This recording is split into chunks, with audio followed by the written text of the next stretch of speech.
자, 오늘 주제 한번 이렇게 잡아봤습니다. 기사로 예측해라. 이게 무슨 기사입니까? 신문 기사죠? 예, 신문 기사로 예측해라. 추세와 투자처가 보인다. 이런 내용입니다. 제가 예전에 참 많이 이런 얘기 드렸었는데요. 흐름, 추세가 지금 오르는 추세로 가느냐 아니면 하락하는 하강 추세로 가느냐, 이것이 상당히 중요하다. 이 얘기를 먼저 드렸던 게, 본격적으로 드렸던 게 2013년도부터니까 벌써 지금 뭐 8년째 지금 이 얘기를 하고 있는 것 같습니다. 자, 그래서 과연 어떻게 기사를 우리가 예측을 할 수 있을지 한번 보자고요. 제가 한 2년 반 전인가요? 2년 반 전에도 그런 얘기 했었죠. 재개발 지역, 뉴타운 지역에서 해제된 지역들이 움직인다. 그러니까 그 해제된 지역을 적은 금액으로 들어가자. 이런 강의를 했던 기억이 있는데, 그 지역들이 지금은 다 재개발을 진행하고 있습니다. 동의서를 걷고 있거나 가격들이 많이 올랐겠죠. 자, 이번에도 제가 한번 예측을 해보는 시간을 준비했습니다. 자, 이런 기사가 나오고 있죠. 빌라 거래량, 아파트 거래량 추월. 오세훈표 재개발 관심 높다. 10월도 서울 빌라 거래량 아파트 추월. 자, 몬테크 가속화에 서울 빌라 거래량 아파트 2배로 추월. 다 지금 이 빌라가, 본래 우리가 아파트 선호도가 높지 빌라 선호도 높지 않잖아요. 그런데 지금 역전 현상이 벌어졌다라는 내용들을 지금 이렇게 기사들을 쏟아내고 있습니다. 언론에서. 자, 그럼 이것도 보세요.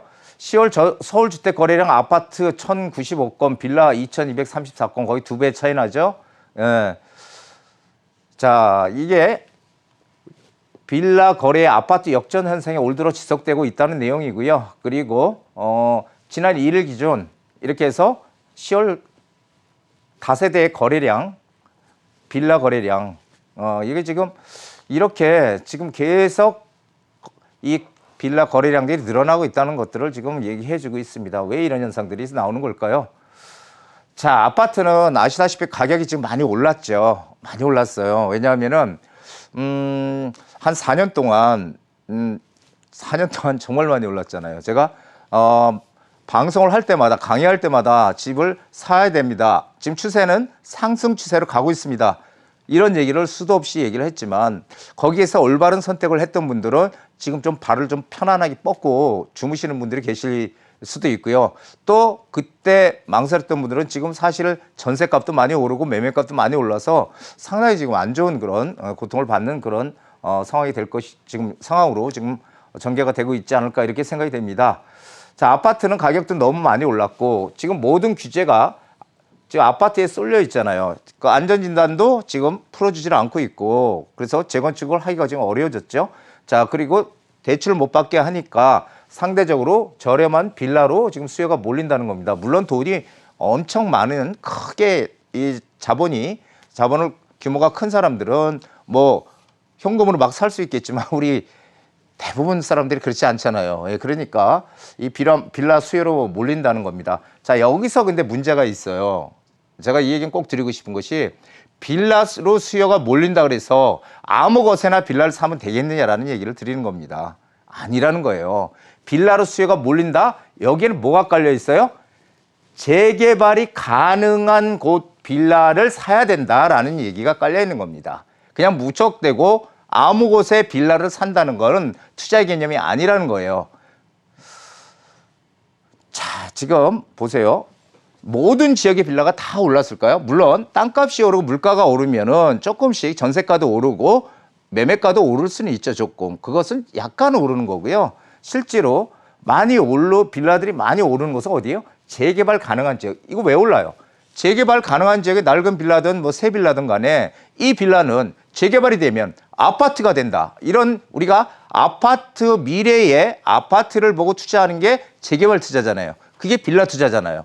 거길 벗어나면 안 된다는 것입니다. 그래서 많은 분들이 요즘 들어서 많이 물어보시는 게, 이 강남권 빌라를 사면 어떨까요? 라고 물어보시는 분들이 많아요. 근데 이 환상을 버리셔야 돼요.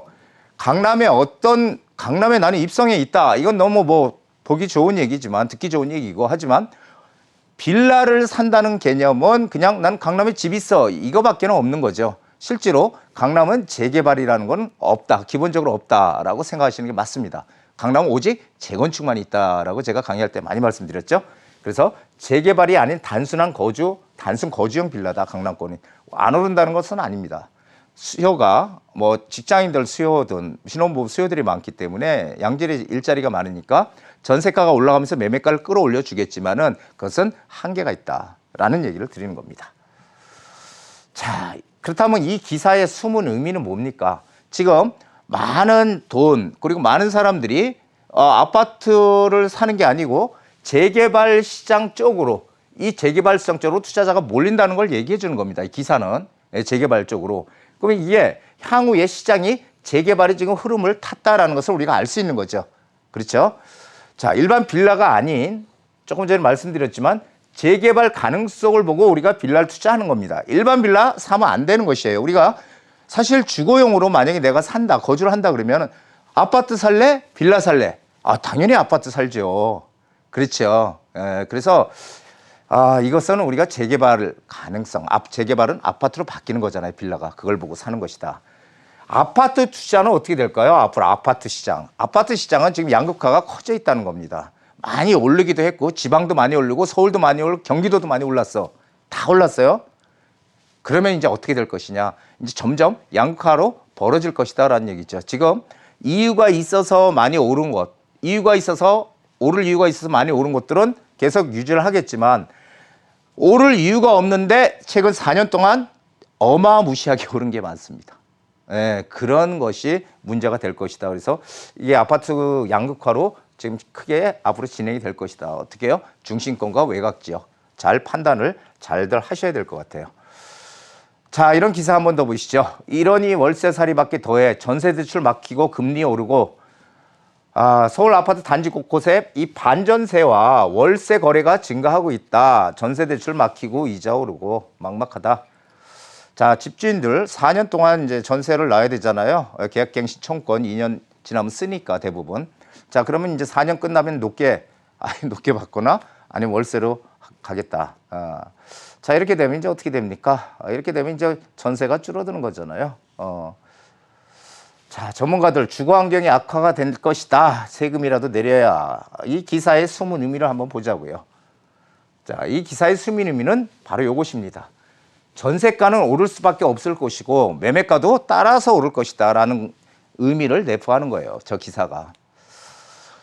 자, 임대차 3법 시행으로 인해서 전세 물량 대폭 감소했다. 이건 뭐 누누이 다들 아시잖아요. 그리고 임대인과 임차인 간의 어떤 분쟁 소송도 상당히 많아졌다. 예전에는 그냥 서로 인간적으로 정으로 서로 또 이렇게 봐주고 했던 것들이 무너지고 무조건 법대로 하자 지금 이렇게 지금 바뀌고 있죠. 자, 임대차 3법으로 인해서 전세 물량이 대폭 감소했더라. 전세 수요는 많은데 전세 공급은 줄었다. 왜요? 전세 지금 뭐 공급이 줄을 이유는 당연하잖아요. 임대차 3법 시행해서. 참 그래서 이게 참 가격은 늘고 가격은 급등하고 이런 것이 지금 뭐 상당히 문제라는 거죠. 전세가는 오를 수밖에 없다는 거 이걸 기억하셔야 됩니다. 자, 전세 물량이 줄어서 반전세나 월세로 지금 전환이 가속화되고 있다는 것입니다. 전세 물량이 줄었다. 지금 반전세나 월세로. 왜냐하면은 전세가가 계속 전세는 오르잖아요. 전세가에 대해서 한 가지 말씀드리면은 2000년도부터 지금까지 쭉 보잖아요. 그러면 전세가가 계속 오른 건 아니에요. 오르다가 또 이렇게 좀 내려갔다가 다시 오르다가 하지만 시간을 두고 길게 보면 결국 우상향 계속 됐다는 겁니다. 이게. 그게 인플레이션의 영향이라고 저는 보는데 자, 전세 물량 줄어서 반전세나 월세로 전환이 가속되고 전세가 떨어지려면 어떻게 돼요? 전월세 물량이 충분해야 되죠. 공급이 필요해요. 전세 물량이 이게 충분해야 되는데 근데 지금 보면 신규 물량도 없죠. 신규 물량. 그렇죠. 그리고 구축 물량도 나올 가능성이 없습니다. 왜냐하면은 지금 뭐 양도세 중과에다가 뭐 이런 것들 종부세 중과 취득세 중과 지금 집을 사고 보유하고 그다음에 매도하는 걸 다 지금 이렇게 규제를 해놨기 때문에 움직일 수가 없죠. 그러니까 물량이 신축 물량 아파트도 등장하기 어렵고 구축도 나올 가능성이 없습니다. 만약 매매가 상승폭이 지금 막 커졌어. 계속 올라. 그렇다고 하더라도요.